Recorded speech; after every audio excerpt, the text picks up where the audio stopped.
Hello friends, मैं मुकेश बंडवाल एक बार फिर से अपने YouTube चैनल पर आप सबों का हार्दिक स्वागत और अभिनंदन करता हूं। आज के इस क्लास में हम सब बात करेंगे भारत की आज़ादी के बारे में। आज 15 अगस्त का दिन है और 15 अगस्त के ही दिन 1947 ईस्वी में 200 सालों से जकड़ा भारत ब्रिटिश साम्राज्य के चंगुल से मुक्त हुआ और फिर slowly and steady wins the race के कॉन्सेप्ट पर काम करता हुआ 74वां सालगिरह आज मनाने जा रहा है। और इन वर्षों में, आज़ादी के इन वर्षों में भारत ने नित नए प्रगति के आयाम गढ़े और निश्चित रूप से आज का जो भारत है वो भारत ब्रिटिश साम्राज्य के चंगुल में जकड़े भारत से बहुत ही प्रगति कर चुका है। इन परिस्थितियों में आज के इस महत्वपूर्ण दिवस पर यह समझने की जरूरत है हम देशवासियों के लिए कि भारत आजाद किन परिस्थितियों में हुआ, आजादी के जो फैक्टर्स थे वो फैक्टर्स कौन कौन से थे, वो कौन कौन से ऐसे कारक थे जिसने भारत की आजादी की पृष्ठभूमि को तैयार किया और तब जाकर 15 अगस्त 1947 को हमारा देश आजाद हुआ। जवाहरलाल नेहरू ने 14 अगस्त की रात ट्रिस्ट विद डेस्टिनी के नाम से उन्होंने एक बहुत ही प्रसिद्ध भाषण दिया था। उस भाषण की जो लाइन है उस लाइन को मैं पढ़ना चाहूंगा। उन्होंने ये लिखा था, बहुत साल हुए हमने भाग्य से एक सौदा किया था और अब अपनी प्रतिज्ञा पूरी करने का समय आ गया है। पूरी तौर पर ना सही फिर भी काफी हद तक जब आधी रात के घंटे बजेंगे, जब सारी दुनिया सोती होगी, उस वक्त हिंदुस्तान जागकर जीवन और स्वतंत्रता प्राप्त करेगा। एक ऐसा क्षण होता है जो कि इतिहास में कम ही आता है, जबकि हम पुराने को छोड़कर नए जीवन में पैर रखते हैं, जबकि एक युग का अंत होता है, जबकि राष्ट्र की लंबे अरसे तक दबी आत्मा ऊपर उठती है। यह मुनासिब है कि इस गंभीर क्षण में हम हिंदुस्तान और उसके लोगों और उससे भी बढ़कर मानवता के हित के लिए सेवा अर्पण करने की शपथ लें। तो निश्चित रूप से जवाहरलाल नेहरू का यह जो स्पीच है, नियति से मिलन, ट्रिस्ट विद डेस्टिनी, जो 14 अगस्त की रात को जो है उन्होंने कहा था, उन्होंने इस पर इस बात का भी जिक्र किया था कि वर्षों पूर्व हमने एक सपना देखा था, भारत की आजादी का सपना। 14 अगस्त की रात जब पूरी दुनिया सो रही होगी, हम भारत के लोग जब 12 का घंटा बजेगा एक नए युग में प्रवेश कर रहे होंगे। तो ये वास्तव में ये जो स्पीच है, ये स्पीच अपने आप में इस बात की बयां करता है कि यह दिन हमारे लिए कितना महत्वपूर्ण है, कितना महत्वपूर्ण और कितना जो है वास्तव में उपलब्धियों भरे, मतलब दिन की एक शुरुआत का जो है वो क्या है कि वर्ष और साथ में दिन भी रहा। तो आज के इस क्लास में हम सब इस बात को समझने की कोशिश करेंगे कि 15 अगस्त 1947 का जो देश था, वह देश कैसे जो है 200 साल की जंजीरों से मुक्त हुआ, आजाद हुआ। लेकिन क्या आजादी का जो हमारा यह दिन था केवल और केवल जश्न का ही दिन था, या फिर एक दुख की भी जो है कहीं ना कहीं कुछ ना कुछ जो है वो यादें इससे जुड़ी रही है। और वो यादें, आपको पता है कि हमारा देश जो है वो विखंडित भारत था, हमारा देश अखंड भारत नहीं था। जिस भारतीय राष्ट्रीय कांग्रेस ने भारत की आजादी के लिए राष्ट्रीय आंदोलन का नेतृत्व किया, साथ में जिस राष्ट्रीय एकता के लिए, जिस भारतीय समरसता के लिए उन्होंने संघर्ष किया, वास्तव में वह जो है सफल नहीं हो सका। भारत की आजादी का उसकी जो संघर्ष, उसकी जो लड़ाई थी, वो लड़ाई अंततः जो है वो सफल रही। लेकिन जब हम अखंड भारत की बात करते हैं, जब राष्ट्रीय एकता वाले भारत की बात करते हैं, तो भारतीय राष्ट्रीय कांग्रेस उस संघर्ष में सफल नहीं रहा और अंततः 14 अगस्त की रात पाकिस्तान बना और जो अखंड भारत का हमारा जो सपना था वो सपना पूरा नहीं हो सका। शायद यही रीजन रहा कि जब हमारे देश का संविधान के निर्माण का जब कह सकते हैं कार्य पूरा हुआ, तो हमारे देश की प्रस्तावना, संविधान की प्रस्तावना में हम सब ने राष्ट्रीय एकता और अखंडता की जो है वो क्या है कि एक संकल्प लिया, एक उद्देश्य के साथ हमने अपने देश के संविधान की रचना की और हमने इस बात की शपथ ग्रहण की कि अब जो है वो क्या है कि अब फिर भारत का किसी तरह का कोई भी विखंडन नहीं होगा। इसलिए राष्ट्रीय एकता और अखंडता को कुठाराघात करना एक भारत का बहुत ही बड़ा अपराध जो है वो क्या है कि माना जाता है। तो ये सारी जो परिस्थितियां, हम सब इस बात को समझेंगे, भारत की आजादी के फैक्टर्स के साथ साथ हम सब इस बात को भी समझेंगे कि कांग्रेस क्यों असफल रही या फिर भारत का विभाजन जो है वो किन परिस्थितियों में हुआ। साथ में हम लोग इस बात को भी समझने की कोशिश करेंगे कि वो गांधी जो अक्सर ये कहा करते थे लास्ट अंतिम दिनों में कि विभाजन जब भी होगी मेरी लाश पे होगी, उन्होंने ये कहा था, उस पर भी जो है एक स्टेटमेंट मैं जो है वो क्या है कि बात करूंगा कि जो है कि महात्मा गांधी ने कहा था कि भारत का विभाजन मेरी लाश पर होगा, अपने जीते जी मैं कभी भी भारत के बंटवारे का समर्थन नहीं कर सकता। उनका यह कहना था कि बच्चों को दो भागों में बांटने से अच्छा है कि उसे मुसलमानों को दे दिया जाए। तो भारत में जो गांधी जी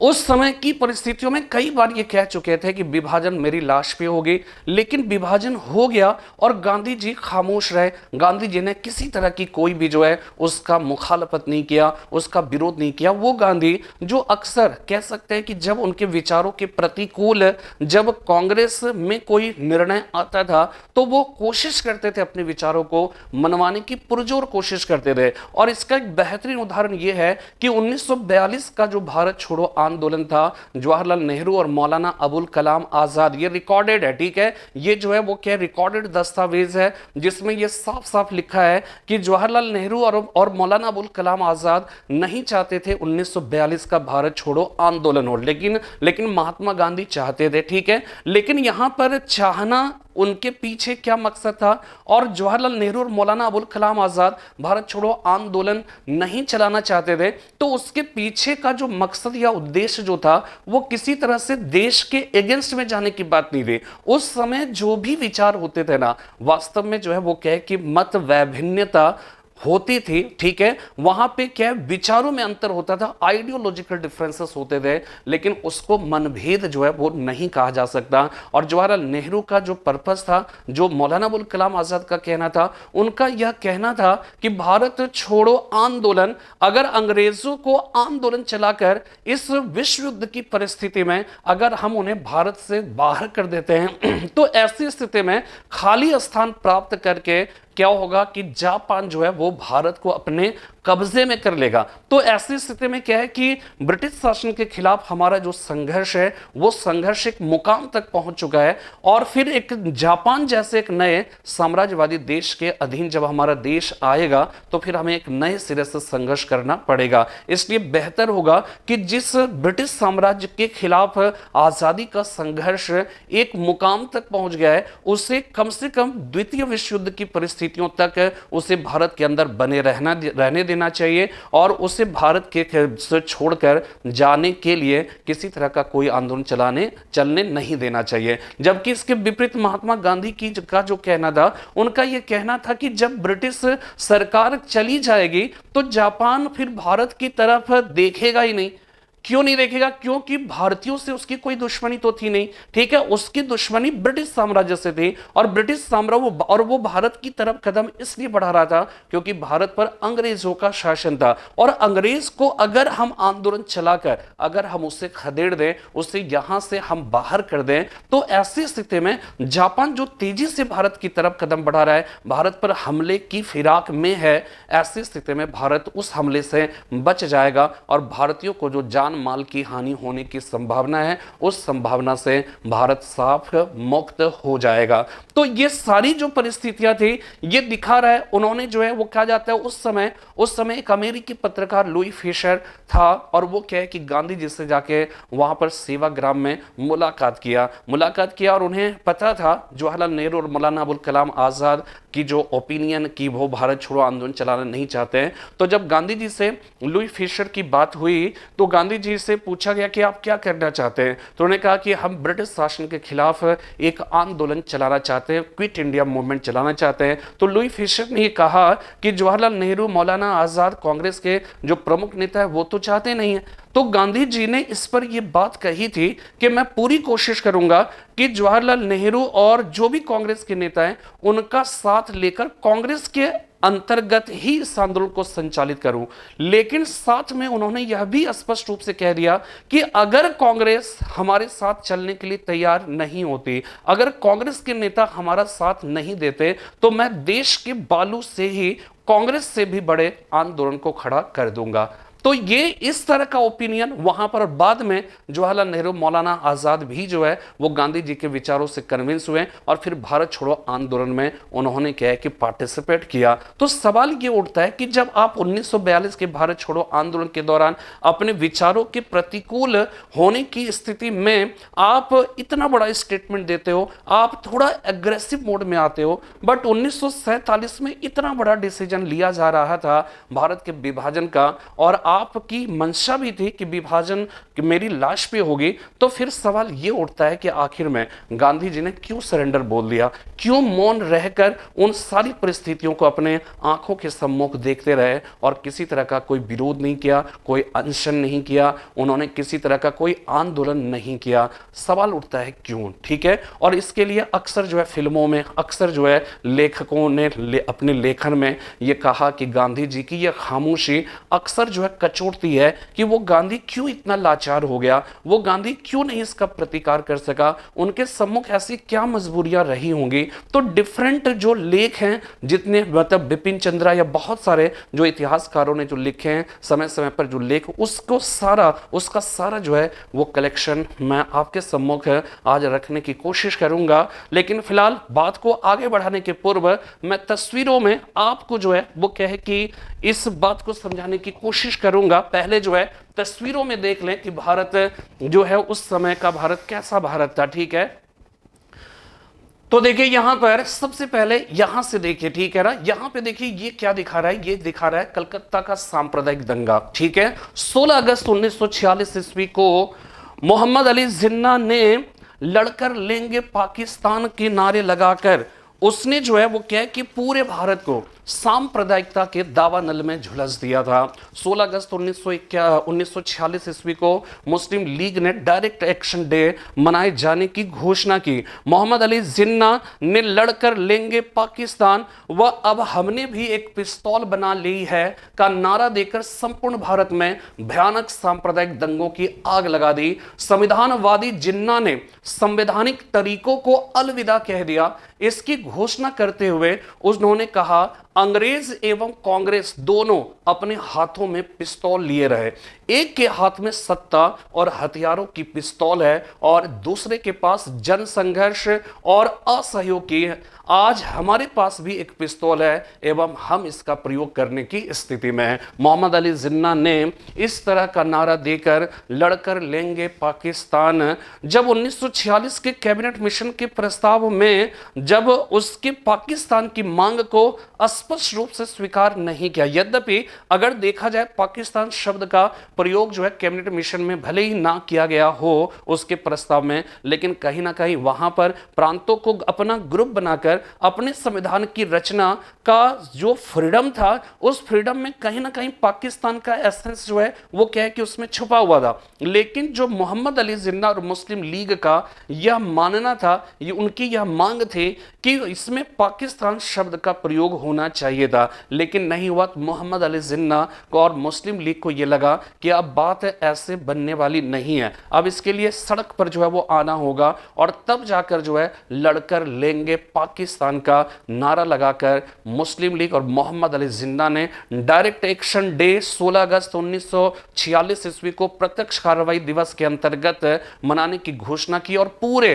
भारत को विशेषकर कलकत्ता, नोआखली, बिहार के क्षेत्र में भयानक सांप्रदायिक दंगे हुए। उन सांप्रदायिक दंगों की अगर जो है तस्वीरों में देखें तो ये देखिए कलकत्ता का जो है वो क्या है कि उस समय के जो दंगे थे उन दंगों की जो है कुछ पुरानी तस्वीरें हैं, ठीक है, जो इंटरनेट पे जो है उपलब्ध है, उसको हमने जो है कलेक्ट किया आपको बताने के लिए, एक जगह पे उसको सीक्वेंस से रखने की कोशिश की। तो यहां पे देखिए ये दंगे हो रहे हैं, इस तरह से तबाही का जो है वो क्या है कि आलम था और कितना खतरनाक जो है सिचुएशन रहा होगा, इस बात को आप बेहतर तरीके से इन तस्वीरों में देखिए। इसमें जो है जो बॉडी, डेड बॉडी है, और कैसे जो है लोगों की लाशें जो है वो गिराई गई थी। कोई हिंदू कोई मुसलमान नहीं। कहते हैं ना, जब खून गिरा था पर्वत पर, वो खून था हिंदुस्तानी। वो कोई हिंदू मुसलमान सिख ईसाई का नहीं था, वास्तव में वो हिंदुस्तानियों का था। और भारत के विभाजन का जो दंश था, वो दंश किसी हिंदू और मुसलमान के दायरे में, उसके चश्मे से उसे देखने की कोशिश है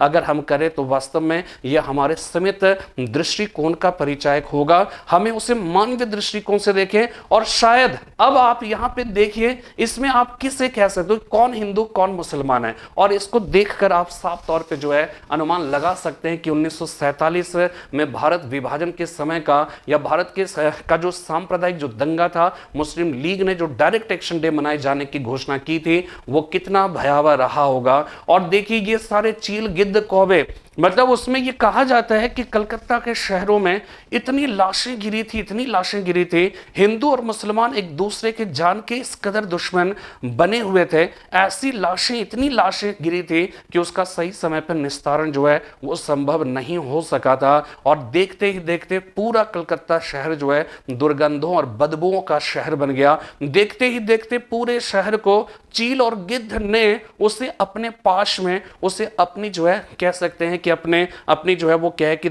अपने पास में उसे जकड़ लिया था। और भारत के उस शहर की जो भयानक सड़ांध पैदा करने वाली जो लाशें थी, उन लाशों की बोटियों को नोच नोच कर ये चील, गिद्ध, कौवे खा रहे थे। और हम भारतवासियों को जो है मानो जैसे चिढ़ा रहे थे कि बता तेरा इतिहास क्या है। ये देखिए, ये उस समय की परिस्थितियों में जो चील, गिद्ध, कौवे थे जो कलकत्ता के घरों के ऊपर में, और ये सारी जो लाशें जो पड़ी थी, और ये जो है पेट अपनी क्षुधा को, अपनी भूख को मिटाने के लिए ये चील, गिद्ध जो है उस शहर को पूरे कब्जे में ले लिया था। ठीक है, देख रहे हैं ये सारे जो है तस्वीरों के आईने में अगर आप देखें, क्योंकि मेरे हिसाब से जो तस्वीर होता है ना, वो तस्वीर जो है वास्तव में हजार शब्दों की बातों की बयां जो है वो कर जाता है। और इसलिए हमने तस्वीरों के आईने में उन चीजों को समझने की कोशिश की। और आप सब देख सकते हैं कि उस समय की परिस्थितियों में कितनी भयानक जो है वो क्या है कि बदबू, कितनी भयानक जो है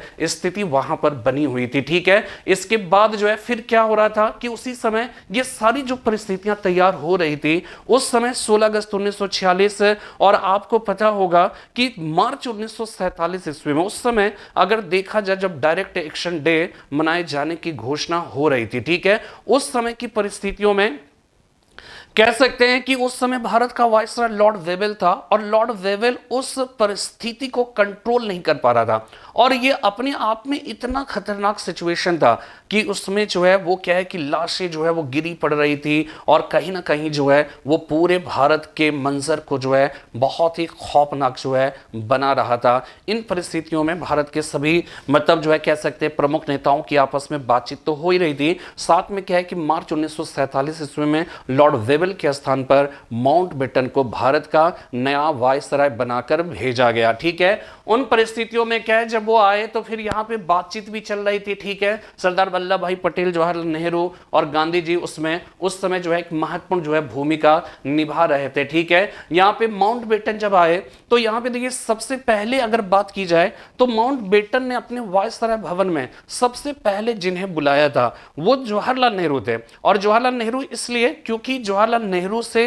वो बहुत पहले से परिचित है, और साउथ ईस्ट एशिया में जब सेकेंड वर्ल्ड वार जो है, जब सेकेंड वर्ल्ड वार हो रहा था और जापानी प्रतिरोध का सामना करने के लिए साउथ ईस्ट एशिया में मित्र राष्ट्र की जो सेना काम कर रही थी, उसका कमांडर, उसके सेनापति जो है लॉर्ड माउंटबेटन थे। और उस दौरान जवाहरलाल नेहरू जो है कई बार वहां पर गए, मुलाकात किया था। तो भारत के अंदर माउंटबेटन पहले से जिन्हें जानते थे, जिनसे उनकी मुलाकात हुई थी, वो जवाहरलाल नेहरू थे। और जवाहरलाल नेहरू को सबसे पहले वायसराय भवन में बुलाया। वायसराय भवन में जब बुलाया गया तो ये कहा जाता है कि जवाहरलाल नेहरू जो भयानक सांप्रदायिक दंगे हो रहे थे उससे इतने घबराए हुए थे कि उन्होंने माउंटबेटन से कहा कि जो कुछ भी करना है जल्द से जल्द करना है, भारत की स्थिति अनियंत्रित हो रही है, इसलिए आपको जो भी कदम उठाना है वो जल्द से जल्द ही करना होगा। ठीक है, इन्हीं परिस्थितियों में महात्मा गांधी की अगर बात की जाए तो महात्मा गांधी उस समय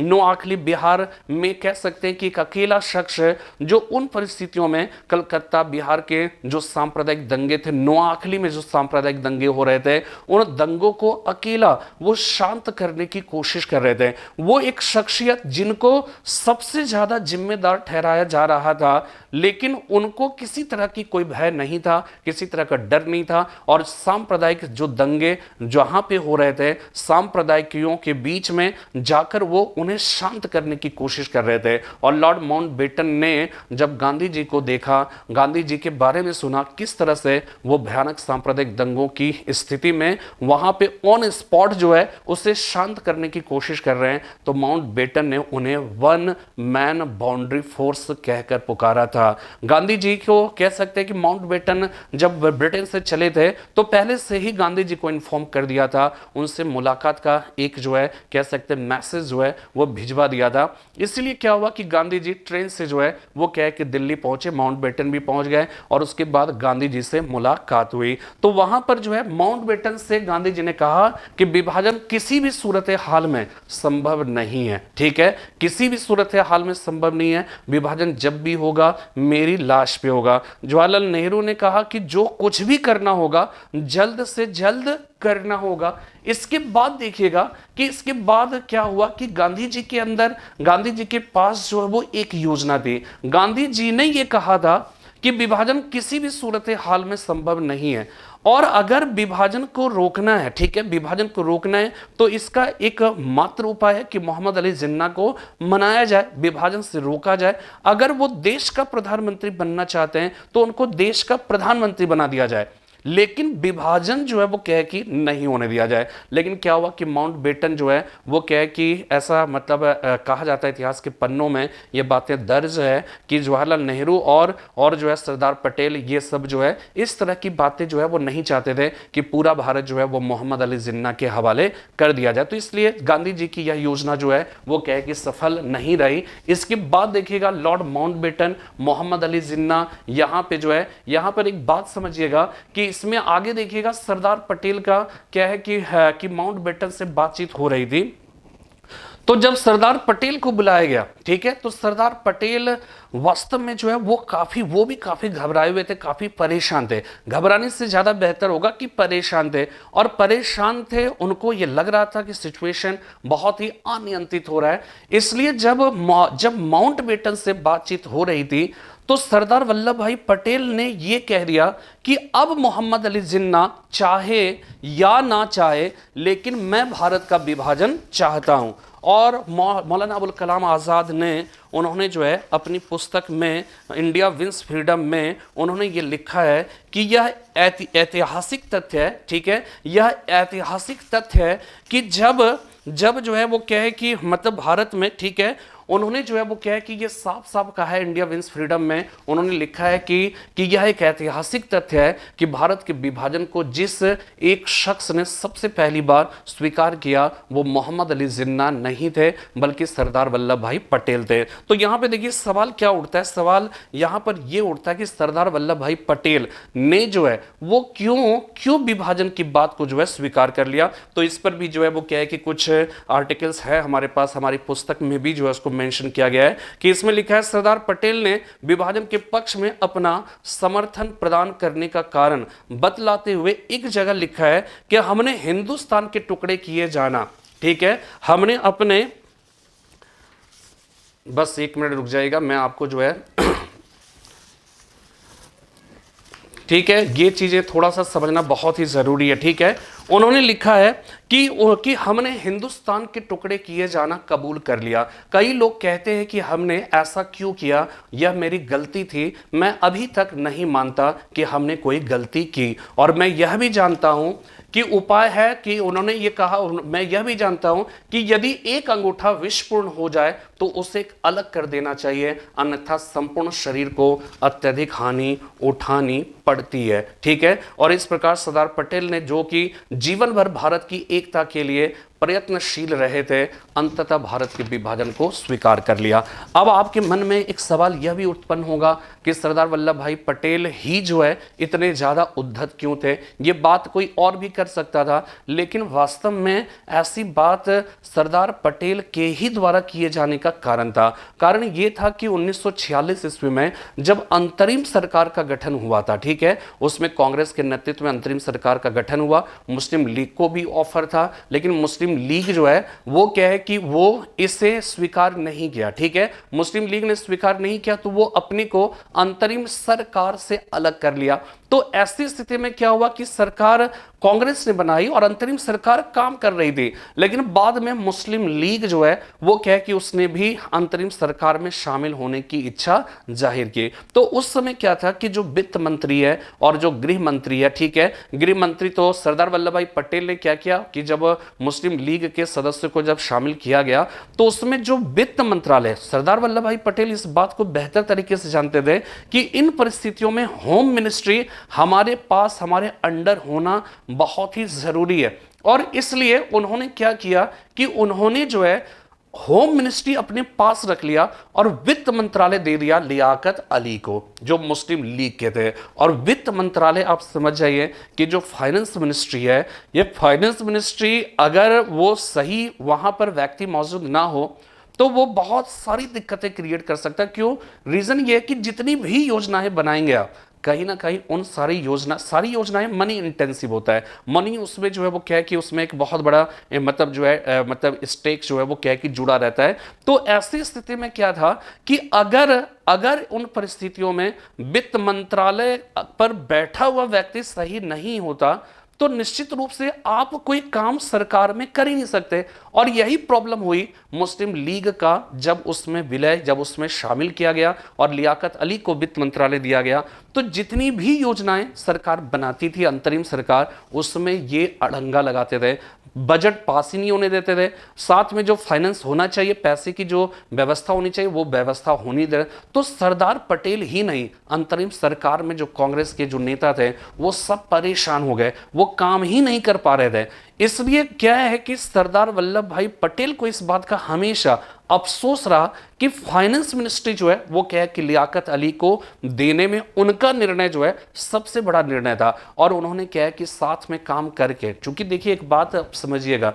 कि वो क्यों विभाजन को कांग्रेस ने या सरदार पटेल ने या पूरे कांग्रेस की बात करिए कि वो क्यों स्वीकार कर लिया, क्योंकि उनका जो एक्सपीरियंस था काम करने का मुस्लिम लीग के साथ, मोहम्मद अली जिन्ना के साथ, वास्तव में जो है 1946 में एक जो है ट्रायल हो चुका था। और उसमें कहीं ना कहीं जो है वो क्या है कि भारत की जो मतलब एकता या मुस्लिम लीग के साथ काम करने की जो उनकी कोशिश थी वो कोशिश विफल हो चुकी थी। और करीब करीब ये बात समझ लिया गया था कि मुस्लिम लीग के साथ काम करना संभव नहीं है।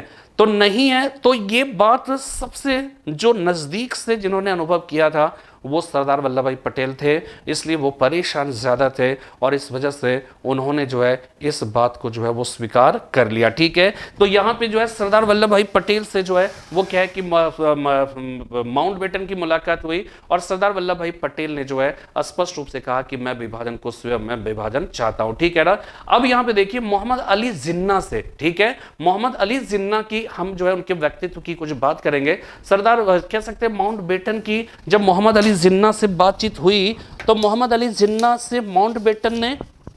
एक कोशिश की, एक ऐसे जो है वो क्या है कि कोशिश क्या मतलब जो है वो क्या है कि उसने जो है अपनी तरफ से एक मतलब जो है एक बात छेड़ी मोहम्मद अली जिन्ना के साथ। और मोहम्मद अली जिन्ना से माउंटबेटन ने कहा कि विभाजन किसी भी हालत में संभव नहीं है। तो मोहम्मद अली जिन्ना ने पलट कर कहा कि विभाजन से कम किसी अन्य बात पर हमें बात करना मंजूर नहीं है,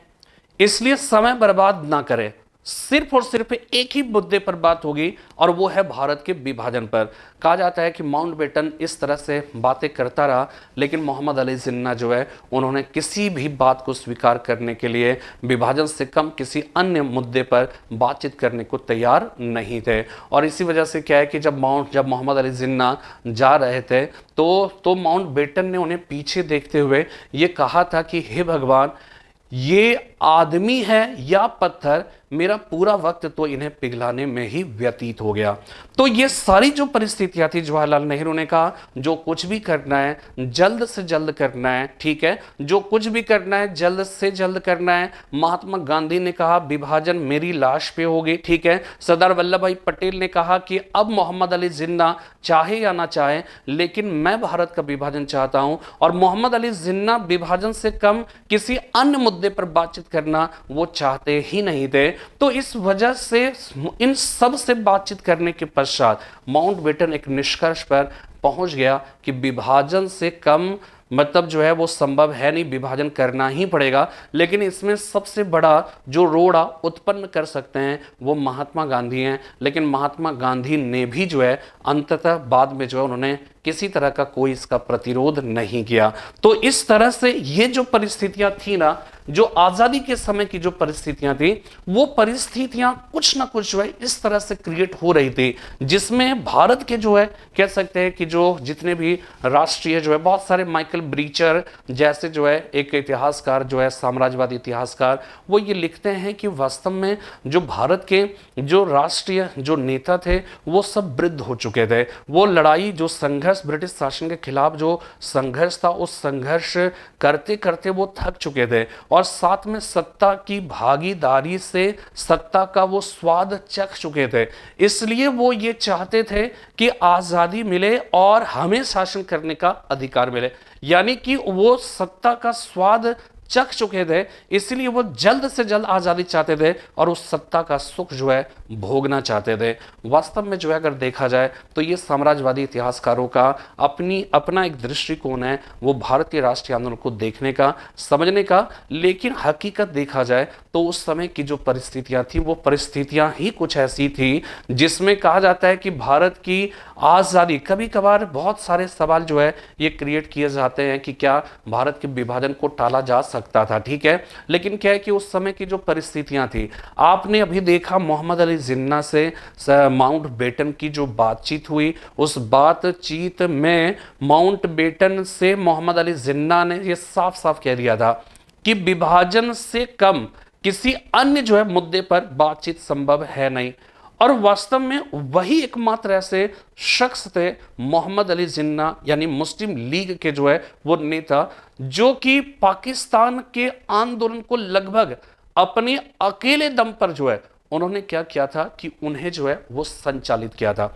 और उस समय मोहम्मद अली जिन्ना के अतिरिक्त कोई भी ऐसा नेता जो है वो नहीं था जो पाकिस्तान के आंदोलन को आगे ले जाते। माउंटबेटन से जो है कॉलिंस एंड लॉपियर, ठीक है, जिन्होंने फ्रीडम एट मिडनाइट नामक पुस्तक की रचना की है। कहा जाता है कि आज़ादी 1947 में देश आज़ाद हुआ और आज़ादी के लगभग 10 साल के बाद जो है माउंटबेटन से इन्होंने एक इंटरव्यू लिया था, और उस इंटरव्यू पर भी जो है एक बुक जो है वो कह के लिखी गई है, जो कहीं से मुझे जो है पढ़ने को मिला था, ठीक है, लाइब्रेरी से। तो उसमें जो है वो क्या है कि माउंटबेटन से कॉलिंस और लोपियर ने पूछा कि आप जो है वो क्या है कि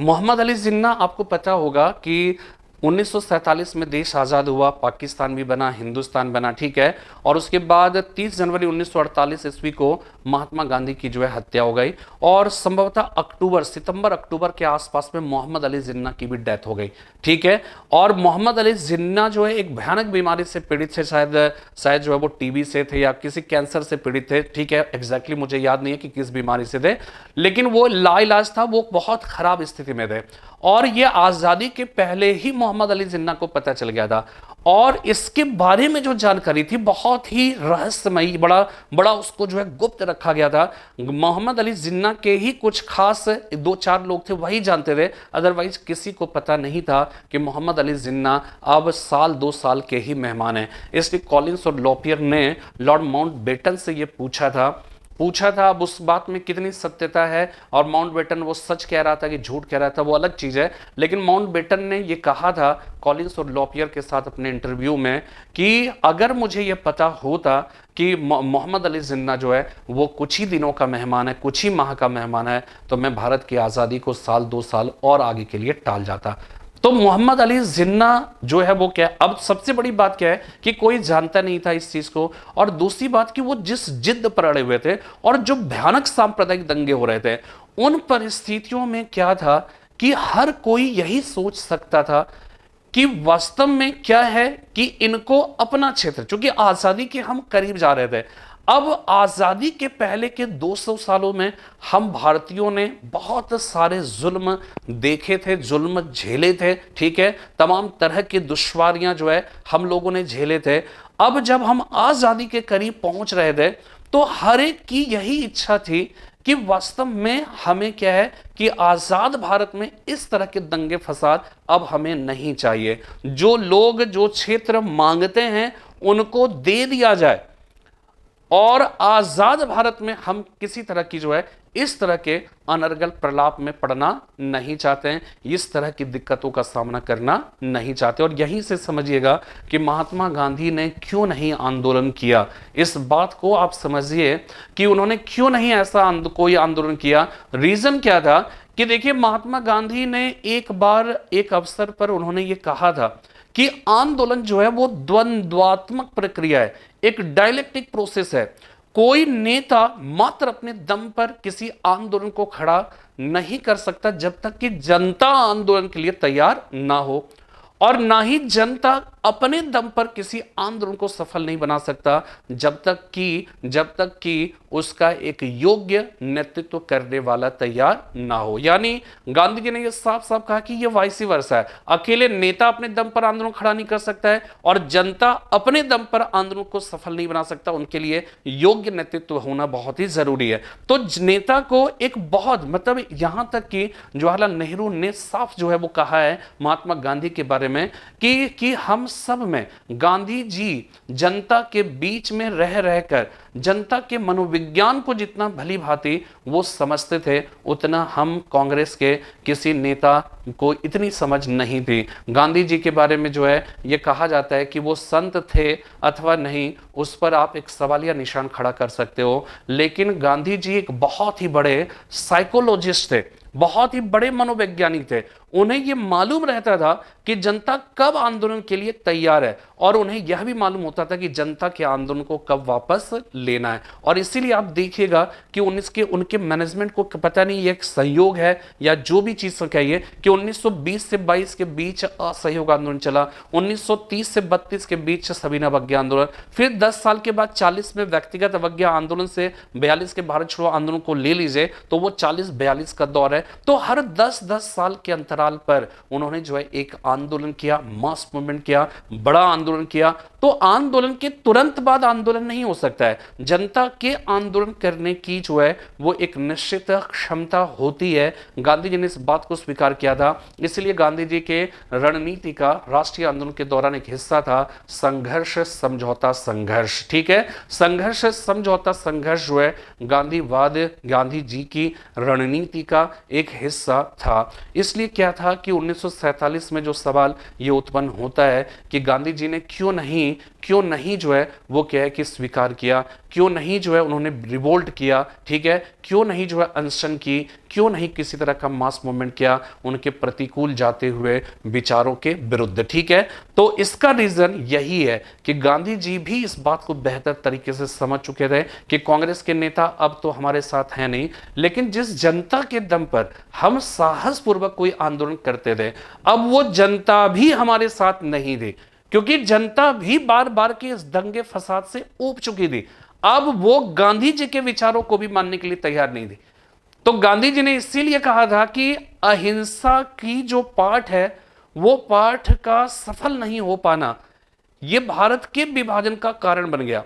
और इसके लिए गांधी जी ने खुद को जिम्मेदार ठहराया कि हमारे जो संघर्ष थे वो संघर्ष दो धाराओं पे हो रहे थे, दो समानांतर धाराओं पे चल रहे थे। एक तो आजादी के लिए हम सबका संघर्ष था, और एक संघर्ष था भारत को एकजुट रखने का, हिंदू मुस्लिम एकता को बल देने का। लेकिन हमारी जो है वो क्या है कि एक आंदोलन जो पैरेलल धरातल पे चल रहा था आजादी के लिए वो तो सफल हो गया, लेकिन भारत को एकजुट रखने का हमारा जो है वो आंदोलन असफल हो गया। वास्तव में देखिए गांधी जी ने बार बार ये कहा कि इसका एकमात्र तरीका, और आज भी जान लीजिए कि आज भी अगर हम बात करें गांधी जी के सत्याग्रह की, तो गांधी जी के सत्याग्रह ही समस्या का समाधान है। आप देखिए इतने साल हो गए, हिंदू मुसलमान, भारत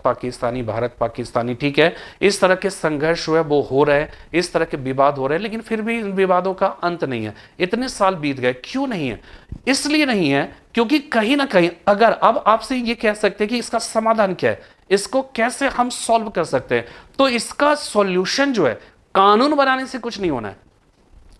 इसका सॉल्यूशन कानून बनाने से क्या होगा ना कि आप तात्कालिक रूप से समस्या का समाधान कर सकते हैं, लेकिन समस्या का जड़ से समाधान गांधी जी की ही फिलॉसफी पे हो सकती है। और गांधी जी की फिलॉसफी क्या थी? सत्याग्रह। और सत्याग्रह क्या था? हमारे भीतर मौजूद, हम कहते हैं कि सत्याग्रह क्या है? जैसे इसमें एक आम बोलचाल की भाषा में कहिए कि जैसे लोग बहुत हल्ला कर रहे हैं, मारकाट मची हुई है, और किसी एक व्यक्ति के द्वारा वहां पे अपील की जाती, क्यों लड़ रहे हो?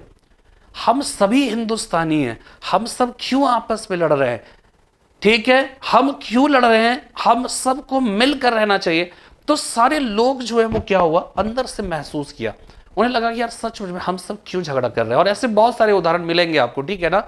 कि ये सब जो है, तो ये क्या होता है, हम लोग जब तक हमला कर रहे होते हैं, जब झगड़ा कर रहे होते हैं, तो उस समय हमारे भीतर का जो सत्य है वो सत्य छुपा हुआ होता है। लेकिन जब हम क्या करते हैं कि जब हम समझ जाते हैं, तो समझ जाते हैं यानी हमारे भीतर का जो सत्य है वो जागृत अवस्था में आ जाता है। हम अंदर से महसूस करने लगते हैं कि वास्तव में हमारा जो ये आंदोलन है, हमारा जो ये कृत्य है वो कृत्य गलत है। यानी इसको कहते हैं कि दिल से जब तक आप महसूस नहीं करोगे, जब तक हिंदू मुसलमान, हिंदुस्तानी पाकिस्तानी, महिला पुरुष, चाहे जिस भी शक्ल में संघर्ष होते, ब्राह्मण शूद्र, महिला पुरुष, हिंदू मुसलमान, ठीक है, ब्राह्मण शूद्र, जिस तरह से निम्न वर्ग,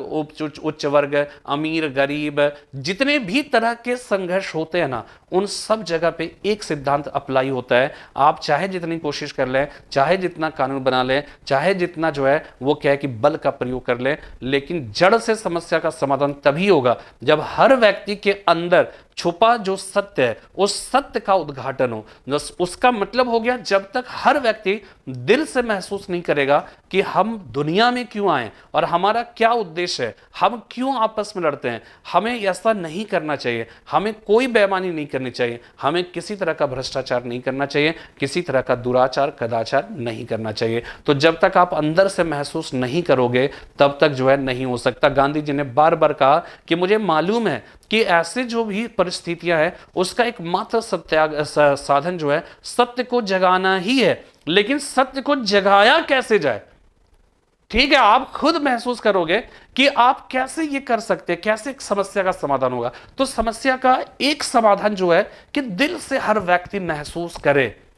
ठीक है, ये बात कह दिया, दिल से महसूस करें, अंदर से आवाज आए, नहीं ऐसा नहीं करना है। लेकिन सबसे बड़ा सवाल है कि ये महसूस कराएं तो कैसे कराएं? गांधी जी ने कहा कि यही जो है हमारा असफल हो गया। मुझे मालूम है कि मैं जिस फिलॉसफी का पालन कर रहा हूं वही समस्या का समाधान है, लेकिन उसको एग्जीक्यूट कैसे किया जाए, उसका क्रियान्वयन कैसे किया जाए, ये जो है वो समझ में नहीं आता है। तो गांधी जी एक प्रकार से जो है वो क्या है कि उन्होंने देखा कि जनता अब हमारे साथ नहीं है, तो अकेले अब हम अपने दम पर इस आंदोलन को आगे नहीं ले जा सकते हैं, हम अपनी बातों को मनवा नहीं सकते हैं। और गांधी जी इसीलिए खामोश हो गए, इसलिए वो क्या है आज़ादी के किसी भी जश्न में शामिल नहीं हुए। और लेकिन वही जो एकमात्र ऐसे व्यक्ति थे जो इस बात को महसूस कर रहे थे कि विभाजन समस्या का समाधान नहीं है। और आज़ादी के 74 साल बीत जाने के बाद भी भारत और पाकिस्तान के बीच का जो रिश्ता है वो रिश्ता अच्छा नहीं हुआ।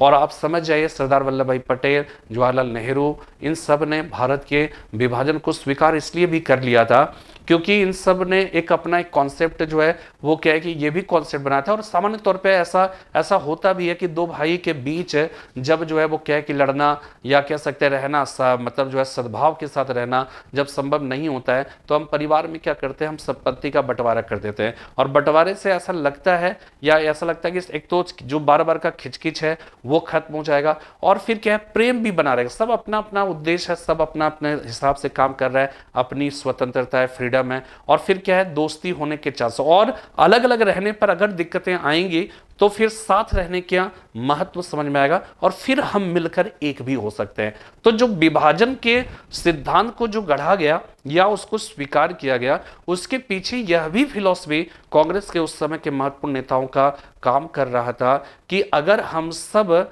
कह सकते साथ में नहीं रख सकते तो बेहतर होगा अलग हो जाए। अलग हो जाने से ये भी हो सकता है भविष्य में फिर से मिल जाए, और अगर ना भी मिले तो हम लोग बैठकर आराम से जो है वो क्या कि अलग अलग रहकर हम अपनी जिंदगी व्यतीत कर सकते हैं, शांतिपूर्वक जीवन दोनों के जीवन में आ सकता है। तो ये चीज हुआ, लेकिन क्या हुआ कि गांधी जी इस बात को कह सकते हो, आप सोचो कितने बड़े दूरदर्शी थे गांधी जी, उन्होंने इस बात को समझ लिया था कि विभाजन समस्या का समाधान नहीं है, ठीक है। और ये आज भी जो 72 साल बीत जाने के बाद भी जो है वो क्या है कि, तो अंततः क्या हुआ कि माउंटबेटन जो है उन्होंने माउंटबेटन प्लान बनाया, उसके तहत जो है भारत के विभाजन की बात को स्वीकार कर लिया, और 18 जुलाई 1947 ईस्वी को, ठीक है, 18 जुलाई 1947 ईस्वी को भारत स्वतंत्रता अधिनियम पारित किया गया, और इसी अधिनियम के अंतर्गत 14 अगस्त 1947 को पाकिस्तान और 15 अगस्त 1947 ईस्वी को हिंदुस्तान जो है वो आजाद हुआ। 22 जुलाई 1947 ईस्वी को संविधान सभा को हंसा मेहता, ठीक है, सरोजनी नायडू की अनुपस्थिति में उन्होंने जो है राष्ट्रीय तिरंगा प्रदान किया, ठीक है। उस तिरंगे को जो है 15 अगस्त की सुबह का ये सारे जो है मंजर देखिए, कितना खुशनुमा पल था, और कितने सारे जो पार्लियामेंट हाउस आज है, जो सेक्रेटेरिएट है, वहां पर कितने लोग इकट्ठे हो गए थे भारत की आज़ादी का जश्न जो है मनाने के लिए, और उसमें जो है वो क्या है कि एक तरह का एक बहुत ही खुशनुमा माहौल था, और किस तरह से जो है उस समय भारत की सरकार का जो है वो क्या है कि गठन किया गया, और सरकार धीरे धीरे कार्य करने लगी, और संविधान का निर्माण भी जो है वो क्या है कि चलता रहा, और जवाहरलाल नेहरू ने जो है एक बहुत ही महत्वपूर्ण जो है स्पीच दिया था। तो ये सारी जो परिस्थितियां थी, इन परिस्थितियों में हमारा देश जो है वो आजाद हुआ, ठीक है। तो ये सारी चीजें आपको समझना है कि विभाजन की परिस्थितियों को क्यों स्वीकार कर लिया। और आप एक दो बात और भी समझिएगा कि जो विभाजन हुआ था वो टू नेशन थ्योरी के प्रस्ताव पर हुआ था, और वो टू नेशन थ्योरी प्रस्ताव जो है 23 मार्च 1940 ईस्वी को मुस्लिम लीग के लाहौर अधिवेशन में पारित किया गया। इसलिए आज भी पाकिस्तान जो है वो क्या है कि 23 मार्च के दिन को पाकिस्तान दिवस के रूप में मनाता है, ठीक है। पाकिस्तान दिवस के रूप में जो है वो मनाता है, और इसलिए मनाता है क्योंकि 23 मार्च 1940 ईस्वी को मुस्लिम लीग का जो लाहौर अधिवेशन हुआ था, जिसकी अध्यक्षता मोहम्मद अली जिन्ना ने की थी, ठीक है, मोहम्मद अली जिन्ना ने की थी। उसमें कहीं ना कहीं जो है क्या है कि टू नेशन थ्योरी का प्रस्ताव पारित हुआ, यद्यपि उस मूल प्रस्ताव में कहीं पर भी पाकिस्तान शब्द का प्रयोग नहीं किया गया, लेकिन अगले दिन के समाचार पत्रों ने उसे पाकिस्तान प्रस्ताव कहकर पुकारा, और उसके बाद फिर उसके संघर्ष में 1937 के चुनाव में मुस्लिम लीग का प्रदर्शन बहुत ही खराब रहा। वहीं से मोहम्मद अली जिन्ना का एटीट्यूड जो है वो चेंज होता है, ठीक है। और इसके पहले अगर मोहम्मद अली जिन्ना की बात करें तो मोहम्मद अली जिन्ना जो है बहुत बड़े देशभक्त थे, ठीक है, बहुत बड़े देशभक्त थे, इसमें कोई दो राय नहीं थी, ठीक है। लाल कृष्ण आडवाणी जब लाहौर गए थे तो वहां पर उन्होंने स्पीच दिया था, और उस स्पीच में हालांकि पूरा जो है वो क्या है कि मैंने सुना नहीं है, लेकिन उसमें जो है उन्होंने स्पीच में कहा था कि मोहम्मद अली जिन्ना बहुत बड़े देशभक्त थे, ठीक है। और वास्तव में और उनके इस कथन पर जो है बड़ा बवाल जो है वो क्या है कि मचा, ठीक है, बड़ा बवाल मचा। लेकिन मुझे लगता है कि लाल कृष्ण आडवाणी जी जो है उन्होंने क्या किया कि वो बाइफरकेट शायद नहीं कर पाए, ठीक है। पूरा लेक्चर तो मैंने सुना नहीं है, लेकिन मुझे लगता है कि विवाद इसलिए हुआ कि वकील लाल कृष्ण आडवाणी जी जो है वो क्या है कि मोहम्मद अली जिन्ना का भारत के संदर्भ में जो नजरिया था, जो देशभक्ति का जो भाव था, वो जो है वो क्या है कि उसको बाइफरकेट नहीं कर पाए कि एक वक्त, बल्कि 1920-22 तक ऐसे समझिएगा कि 1920 में असहयोग आंदोलन प्रारंभ हुआ, तो उस समय तक मोहम्मद अली जिन्ना कांग्रेस के सदस्य थे और बहुत बड़े देशभक्त थे। इस बात को आप समझ जाइए कि उनकी इसी देशभक्ति और हिंदू मुस्लिम एकता पर बल देने की वजह से सरोजनी नायडू ने उन्हें ambassador of Hindu Muslim unity कहकर पुकारा था। उन्हें जो है वो कह कि उन्होंने हिंदू मुस्लिम एकता का राजदूत कहकर पुकारा था। और साथ में इस बात को भी समझिएगा कि मोहम्मद अली जिन्ना अक्सर ये कहा करते थे कि मैं प्रथमतः राष्ट्रवादी हूं, द्वितीयतः राष्ट्रवादी हूं, तृतीयतः राष्ट्रवादी हूं, यानी कि कहीं पर भी जो है हमारे हिंदू मुसलमान से कोई मतलब नहीं है। मैं राष्ट्रवादी हूं, राष्ट्रवादी हूं, पहले भी स्थान पर राष्ट्रवादी हूं, दूसरे भी स्थान पर भी, तीसरे स्थान पर भी। और मोहम्मद अली जिन्ना से बड़ा जो है राष्ट्रभक्त वास्तव में एक पल ऐसा था जबकि उनकी राष्ट्रभक्ति बहुत मतलब कह सकते हैं कि सर्वोपरि थी। 1920 में असहयोग आंदोलन जो खिलाफत के मुद्दे पर कह सकते हैं कि गांधी जी ने उसमें मुस्लिम्स का भी जो है वो साथ लिया था। मोहम्मद अली जिन्ना इससे इत्तेफाक नहीं रखते थे। मोहम्मद अली जिन्ना जो है वो उन्होंने खिलाफत के मुद्दे पर गांधी जी से जो है उनका वैचारिक मतभेद हो गया और उन्होंने कहा कि भारत के जो मुस्लिम्स हैं उन मुस्लिम्स का आप असहयोग आंदोलन में साथ क्यों ले रहे हो? वे तो तुर्की के साथ बुरा सलूक हुआ, तुर्की के खलीफा के साथ बुरा सलूक हुआ, इसलिए मुस्लिम्स इस आंदोलन में शामिल होना चाहते हैं, तो आप क्यों उसे इस मुद्दे पर शामिल कर रहे हो? मोहम्मद अली जिन्ना ने इसका विरोध किया, लेकिन गांधी जी ने जो है उन्होंने क्या किया, खिलाफत के मुद्दे पर मुस्लिम्स का साथ अगर असहयोग आंदोलन को मिल रहा था तो उन्होंने उसे स्वीकार कर लिया। और यहीं से मोहम्मद अली जिन्ना का जो रुख है, उनकी जो दिशा है, थोड़ा सा डेविएट होता है, लेकिन फिर भी ध्यान ये रखिएगा कि 1920-21 में कांग्रेस से अलग हटने के बाद भी 1937 तक मोहम्मद अली जिन्ना, ठीक है, एक वैचारिक मतभेद था, लेकिन एक सेपरेटिस्ट जो आंदोलन, जो पृथकतावादी अलगाववादी जो आंदोलन 1937 के बाद स्टार्ट हुआ, वो जो है वो कहा जाता है कि वो उस समय 21 से 37 तक भी उस मुद्दे को नहीं थे। और इसका एक बेहतरीन एग्जांपल समझ लीजिए कि दूसरे गोलमेज सम्मेलन में मोहम्मद अली जिन्ना वगैरह सब गए थे और वहां पर कह सकते हैं ब्रिटिश सरकार ने डिवाइड एंड रूल करो की पॉलिसी के अंतर्गत कह सकते हैं कि लोगों को इस कदर बांट रखा था कि गांधी जी के साथ किसी का कोई सकारात्मक परिणाम निकल ना सके। और वहां पर क्या है कि गांधी जी के साथ जो अल्पसंख्यक थे, उन अल्पसंख्यकों के बड़े विवाद हुए थे, बड़े तीखे जो है वो क्या है कि वहां पर डिस्कशंस हुए। और मोहम्मद अली जिन्ना को यह बात बहुत खराब लगी और उन्होंने जो है भारत के सभी लोगों से कहा कि आप यहां पे समझौता या किसी सामान्य निष्कर्ष पे पहुंचने आए या पूरी दुनिया को यह बतलाने आए हो कि हम भारतीय आपस में कितने जो है कितने टूटे हुए, कितने बिखरे हुए। और आप समझ जाइए कि जो ब्रिटिश सरकार ये चाहती थी कि ये भारतीय आपस में लड़े ताकि दुनिया इस बात को समझ जाए कि ब्रिटिश सरकार खुद से कोशिश इतना बड़ा कर रही है, इतना बड़े सम्मेलन का आयोजन कर रही है और ये भारतीय ही आपस में मतलब लड़ रहे हैं, यानी भारतीय ही खुद अपनी दयनीय स्थिति के लिए जिम्मेदार हैं। इस बात का अंतर्राष्ट्रीयकरण हो चुका था, हो रहा था और मोहम्मद अली जिन्ना इसी चीज को समझ लिया। इसीलिए उन्होंने भारतीयों से कहा कि आप यहां पर मतलब जो है समस्याओं का समाधान करने के लिए आए हो या फिर जो है कह सकते हैं दुनिया में अपनी जो है कह सकते हैं कि अंदर हम लोग कितने टूटे हुए हैं इसका जग जाहिर करने आए हो। तो यहाँ पे मोहम्मद अली जिन्ना की बात को जो है ब्रिटिश सरकार ने नोटिस किया, इसलिए क्या हुआ, तीसरे गोलमेज सम्मेलन में मोहम्मद अली जिन्ना को बुलाया ही नहीं गया।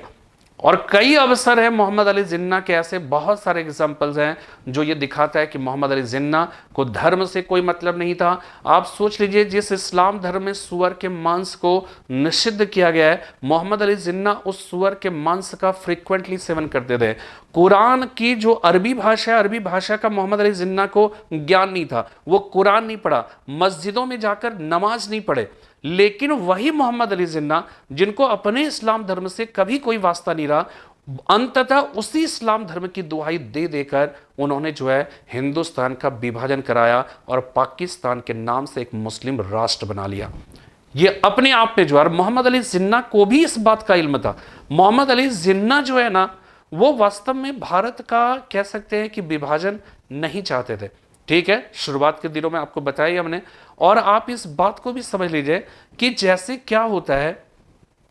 कि चाणक्य को घनानंद ने चाणक्य के दर्प को ठेस पहुंचाया था, इसलिए वो क्या है कि इतना नंद वंश का इतना मतलब जो है विरोधी हो गया कि उसके समूल नाश करने का जो है वो क्या है कि चाणक्य को एक नए राज्य की स्थापना करने का सपना नहीं था।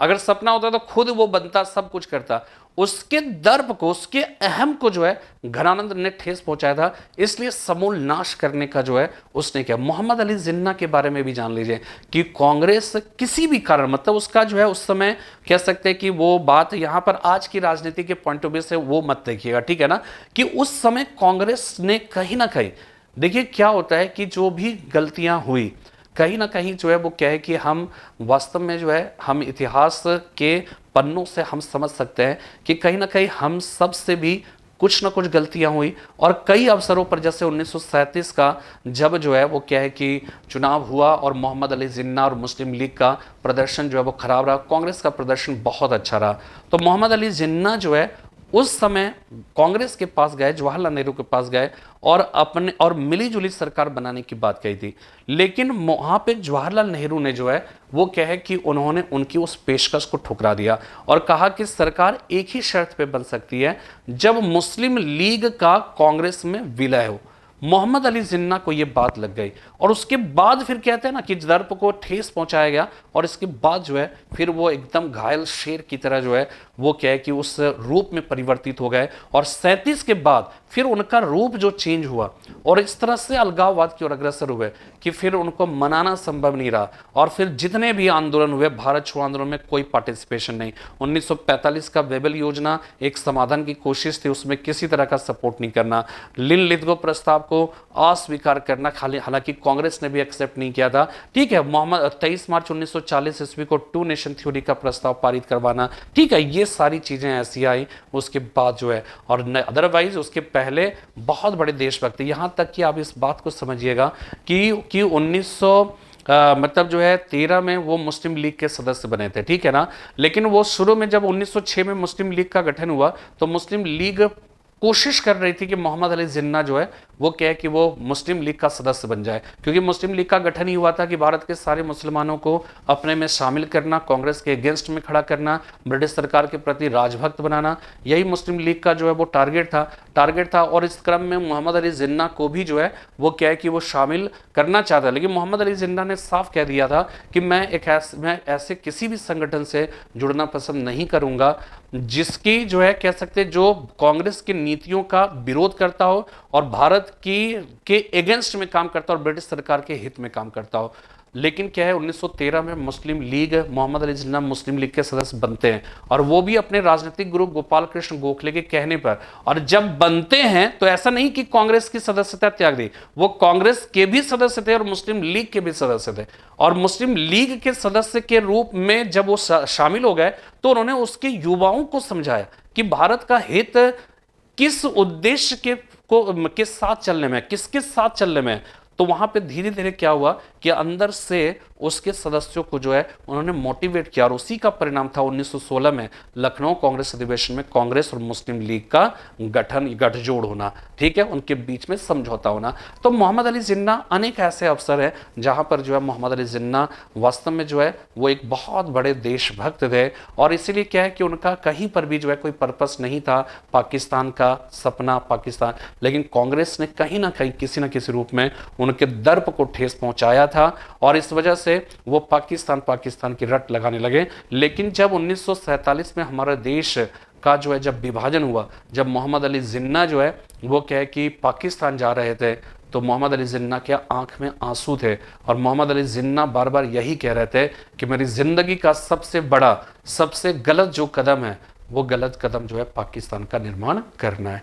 ये सारी बातें जो है आप देखिएगा, वीरेंद्र प्रसाद बरनवाल जो अब जो है वो क्या है उनकी डेथ हो गई, राजकमल पब्लिकेशन से उनकी किताब एक आई है जिन्ना एक पुनर्विचार। बहुत सारे यान वायरेंट वेल्स ने भी जो है मोहम्मद अली जिन्ना पे बहुत सारी किताबें आप पढ़ोगे तो आपको बातें जो है समझ में आएगी कि मोहम्मद अली जिन्ना जो है वो किस तरह से और किस तरह का। तो मुझे लगता है कि लाल कृष्ण आडवाणी जी जो है जब लाहौर गए थे तो उस तरह से बाइफर्केट अगर आप करो, देखिए मैं भी कह रहा हूं कि मोहम्मद अली जिन्ना जो है वो क्या है कि बहुत बड़े देशभक्त है, लेकिन ये एक विवादित बात इसलिए नहीं होगी क्योंकि मैं आपको बता रहा हूं कि एक उसको दो भागों में बांट कर देखिए, दो कैटेगरी में करके देखिएगा तो आपको पाएंगे कि ठीक एक समय था कि एक फेज ऐसा था कि वो जो है अलगाववादी नहीं थे, पाकिस्तान की बात नहीं करते थे, भारत की एकता की बात करते थे, बहुत बड़े देशभक्त थे। लेकिन फिर 1937 के बाद का जो समय था वो एकदम अलगाववाद, पाकिस्तान पाकिस्तान के रट ऐसे चलने लगा